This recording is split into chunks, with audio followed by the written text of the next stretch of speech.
এক দুষ্টু ভালো মনের ছেলে। প্রতিদিন বিকেলে সে সমুদ্রতটে আসে, শামুক ঝিনুক কুড়ায় আর ঢেউয়ের শব্দ শুনে খেলা করে। একদিন হঠাৎ সে দেখল দূরে বিশাল এক ছায়া ভেসে উঠছে। ঢেউয়ের সাথে সাথে ছায়াটা কাছে আসতেই নীলু বুঝল ওটা একটা বড় তিমি মাছ। তিমিটা খুব ক্লান্ত আর আহত। নীলু ভয় পেলেও ধীরে ধীরে কাছে গিয়ে কোমল গলায় বলল, বন্ধু, তুমি কি ঠিক আছো?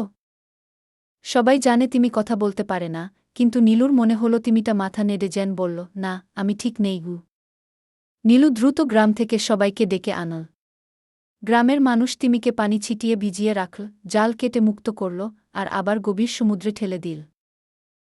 তিমি সুস্থ হয়ে গেলে আবার উপরে ভেসে নীলুর দিকে লেজ নেড়ে যেন বলল, ধন্যবাদ ছোট্ট বন্ধু।